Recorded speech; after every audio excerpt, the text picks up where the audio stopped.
Well, hello there.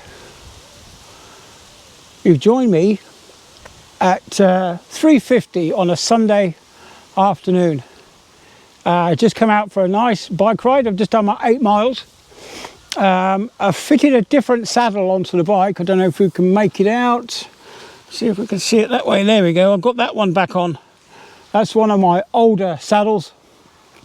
The saddle I was using was a bit, shall we say, painful. I've adjusted it up and down. I brought the nose up, I brought the nose down, and it was just uncomfortable, shall we say. This saddle is an older saddle, which I think I had adjusted wrong, because now I had it dead flat before and it was giving me pain, but now I've learnt to listen to my body and tell me which part of the saddle is hurting, whether it's the soft tissues at the front or the sit bones at the rear. And what I found was happening was that my sit bones at the back of the saddle were hurting more than the front part of my body, if you get my drift. So what I did was I raised the nose of the saddle up, which put more pressure on the front part of my anatomy, so taking some of the pressure off the rear part where my sit bones are. Now, I don't know if I've mentioned sit bones before in the past, but the sit bones are the bottom part of the pelvic cradle which rest on the saddle. And of course, we all know how that can feel sometimes on a bike, so you have to get the balance just right. It's not about padding. Sometimes the shape can also be, what's the word I'm looking for? Can also play an important part on saddle comfort. So this one is slightly more rounded. The other one was quite steep. You know what I mean? It's, this one's slightly flatter curve. So it's less rounded, should I say, than the other one. So that's relieved the pressure somewhat. So yeah, well, I'm glad I changed it now, because my derriere feels a lot better. But that's not why you called, is it? To listen to about my bottom. Anyway, yeah. So this is a kind of going to be one of my last bike rides. I might be able to go out on Monday. We'll see. I don't know. Sarah might have some time off on Monday, so we might spend the time together doing something nice. Do something nice for a change, because either she's working or I'm away. So it's not often that we get to spend much time together, because obviously we all know what's happening with the energy crisis, and Sarah's got to put in a few more hours when she can get it. My wages are fixed, so I can't do any extra. The only thing I could do would be to go away during my leave and earn some money moonlighting, which I'll probably end up doing, I expect, just to give us a bit of breathing space at Christmas. But anyway, moving on. Now, I follow a guy by the name of DJ Audits. He's not your average auditor, and what I think his ilk need is a different name, because these we've all seen some of the auditors where they're really aggressive and rude, and they're in their face of these people. Well, DJ Audits, there's another one which I follow. Actually, I'm a moderator on his live feeds. Now, he is the same as DJ. He goes by the name of PJ. And then we've got another auditor, which I'll put a link in the description. He's quite a new auditor, and he is very much the same ilk as DJ and PJ audits. They're very polite. What they do is they'll go around to an industrial site, and they'll take some photographs from the outside, and then they'll go up to reception and say to them that they're going to fly a drone over the site and not to worry. As it says in the drone code, it's to inform people really that what you're doing is taking a drone up. But what you don't have to do is you don't have to give up your drone license or any ID, because you wouldn't do that if you were driving down the motorway. You wouldn't stop and say to everybody else on the motorway, look, here's my driving license. No, you only exchange details once there's an accident. But anyway, I digressed slightly. But what these guys do is they'll politely say to the receptionist that they're going to fly a drone over, and of course the receptionist will turn around and say, oh, that's a good idea, why don't I give you some literature? Or the receptionist will start kicking off and saying, no, you can't fly over a site where, well, in fact, where you own the ground. These people, these businesses own the ground. They don't own the airspace above them. The CAA control the airspace, but nobody owns the space above their heads. And of course, when you fly a drone, these small sub to 49 gram drones can be flown over buildings, can be flown over people, but not large crowds. But you couldn't fly over a football match. That would be outlawed, because it's a group of uninvolved peoples that are tightly packed and would be unable to move out of the way in the event that a drone fell out of the sky. Not that they often do, because they often return back to home when the battery is low, as mine does. Yeah, anyway, so these people are quite nice and polite. They'll go out. What they're looking for is a good interaction. What they want is to see that these people respect their right to film in public. But they do it in a very polite, professional manner. They're courteous, and they respect the wishes of people on site. Obviously,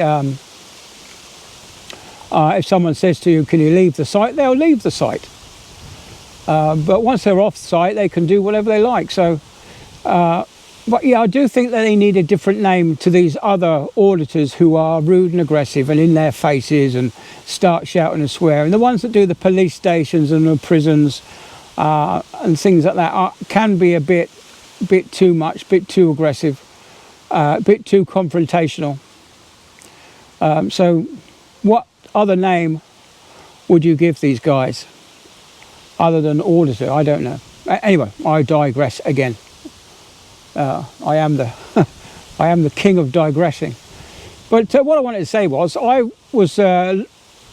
went on to DJ Audit's live stream this afternoon before I came out on my bike, and he does a little competition where he'll give away a keyring.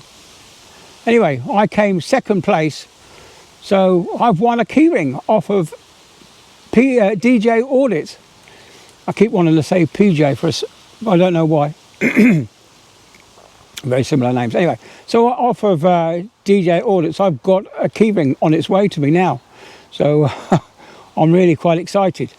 But you won't get to see that for another couple of weeks while I'm away at sea. I checked my schedule, and I'm only away for 3 weeks this time. In fact, I'm away for 24 days and I'm back home again. So that's quite good that it's going to be a short trip away. And then I do the trip, that's if they re-employ me, because my contract finishes at the end of this voyage. My contract will finish until my leave expires. So once I've used up all my leave, that's it. I could be out of a job. So we'll see. Whether they take me on again or not, I don't know. But they will need someone. Like I said before, the guy that I replaced had been hit by a car driver. And this guy was coming up to retirement age. He may even have been at retirement age. And he's now several broken bones and bodies, and of course he's got severe brain damage as well. He can take a few steps now. Last time I heard, they said he could take a few steps and he could utter a few words. And my crew on board the ship sent him posters and memorabilia to try and trigger some memories in his head. But yes, this is one of the reasons that I actively campaign for cycle safety, and this is why I find it so appalling that that there are so many bad cyclists out there. Cyclists who drive on the pavement, jump red lights, are a general nuisance. Now they're the enemy of the good cyclist. They're the enemy of people like myself. Yeah, I've got all the cycle gear on, yeah, I know. But I'm a good cyclist. I don't jump red lights. I don't cycle on pedestrian pavements. Yeah, okay, I take the odd shortcut where I travel a short distance across a piece of paved lawn. But it's not a pedestrian pavement, it's just a pavement in the countryside where there's no shops, there's no houses, it's just a walkway on the side of the road that I take a shortcut with. But I am very aware of that there may be people on that path, so I don't cycle in a furious manner on those few short yards that I cycle on that piece of paved grassland. But there's no way on this earth that I would drive through a cycle on the pavement on a busy high street like you see some of these people do. Now I've yowled at many a cyclist. This last week or two where I've been backwards and forwards to the hospital, there's been so many cyclists on the pavement. It's just unbelievable. Just really is just crazy that these people feel that they can cycle on a pedestrian pavement and people just get out of the way. I'm sorry, I don't put up with it. I tell them to get off. Of course they don't listen. They just carry on thinking that they're entitled. This is the same way that car drivers think that they're entitled to the road and the cyclist isn't. It's that kind of mentality. So these people that ride on the pavement on their bicycles will be the same people that jump the red lights in their cars or close past other cyclists because they don't think that they should be on the road, they should be on the pavement. Well, I think they're wrong. Anyway, digressing. So anyway, so I think that will come, I'll call that the end of my Sunday vlog. As you know, I'm away on Wednesday. I might get something in see what I do on Monday with Sarah, Lady Sarah, see where we go and see what we do. I might take the camera. If not, the camera will be going in the bag on Monday because I don't want to be rushing on Tuesday. I really don't. All that rushing's got to come to a stop, I think. It's too much stress on the last few days. Anyway, yeah, so I've really enjoyed my bike ride today. My butt doesn't hurt, and I feel full of beans. To be fair, like you say, I've now taken up almost 15 minutes of your time, so I'm gonna call it quits while I'm ahead. Not that I ever get ahead. Anyway, so I'll catch you all on the next one. See you all. Have a nice Sunday evening. Have a couple of gin and tonics on me if you want. If you don't want, have a cup of tea. And I'll see you all later on. Bye then.